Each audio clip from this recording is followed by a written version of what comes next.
6 p.m. Pakistan Standard Time. Assalamu alaikum. This is Radio Pakistan. The news read by Daman Zaman. The headlines. The Prime Minister says the government is taking every possible step to align Pakistan with the global wave of digital transformation.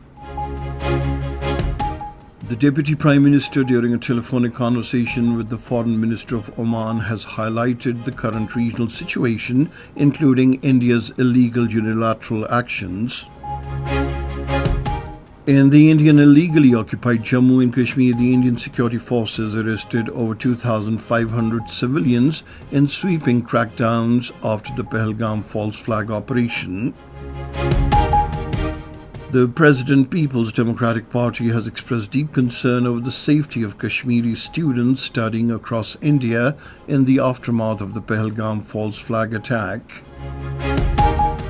At the United Nations, Pakistan has reiterated its firm support for peaceful resolution of the Ukraine conflict.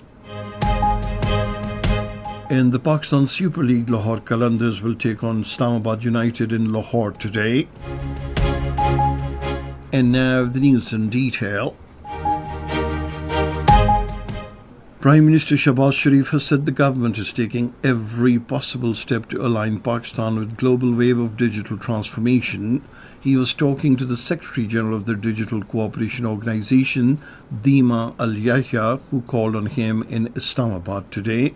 The Prime Minister said the gathering of over 1,000 cutting-edge technology investors and policymakers from around the world in Pakistan is a testament of Pakistan's growing influence in the digital sector across the region. He said Pakistan's most valuable asset are the young workforce, and it is among the government's foremost priorities to equip them with digital skills and training. Shehbaz Sharif said the economy of Pakistan, which consists of 240 million people, is the most suitable market in the region for digital startups and foreign investment. The Secretary General of the Digital Cooperation Organization, Dima Al-Yahya, has commended Pakistan for its efforts in promoting digital foreign direct investment. Addressing a news conference alongside the Minister for Information Technology, Shahzad Fatma, in Islamabad today, she said the digital economy was a key driver of growth and prosperity. She further said Pakistan is emerging as a leading nation in accelerating digital investment, which will contribute significantly to economic development. In her remarks, Shahzad Fatma said Digital Foreign Direct Investment Forum has led to investment commitments totaling $700 million. She emphasized that the forum has strengthened international confidence in Pakistan's information technology sector. She further outlined the government's vision of achieving a $25 billion economic contribution from the IT sector over the next 5 years. The Deputy Prime Minister, Mohammad Ishaq Dar, held a telephonic conversation with the Foreign Minister of Oman, Sayyid Badr bin Hamd bin Hamoud Al Busaidi. Ishaq Dar briefed the Foreign Minister of Oman on the current regional situation, including India's inflammatory propaganda, illegal unilateral actions, and suspension of the Indus Waters Treaty, a clear violation of the international law. The Foreign Minister of Oman underscored the importance of de-escalation, dialogue and diplomacy to address issues. Ishaq Dar appreciated Oman's efforts for Iran and the United States talks and conveyed best wishes for their success. The Finance Minister, Mohammad Aurangzeb, has reiterated the commitment to bring all sectors under the tax net to stabilize the national economy.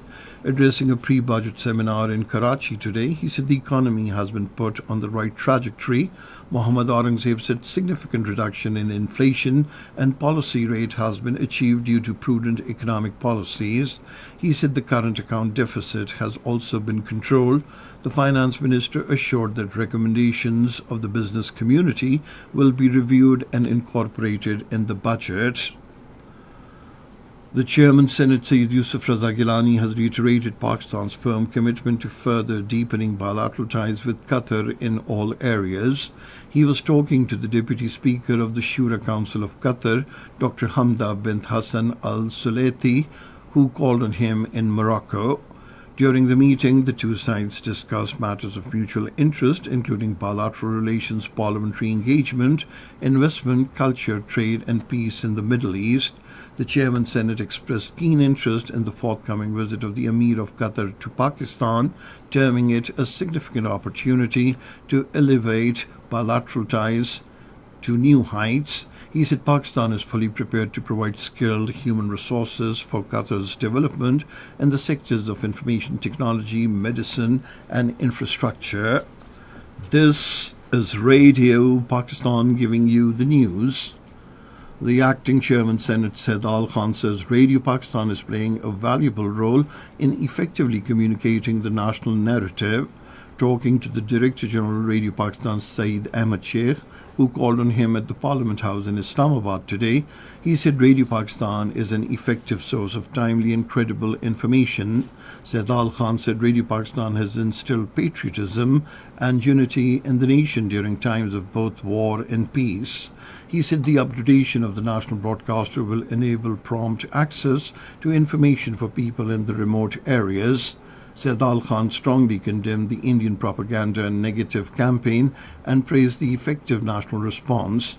The Director General Radio Pakistan said upgradation of radio stations is underway in Balochistan and Khyber Pakhtunkhwa. He said the process of digitalization is also ongoing in Quetta, Khuzdar, Turbat, Gwadar and Makran. He further said Radio Pakistan is delivering quality broadcasts and entertainment to the public.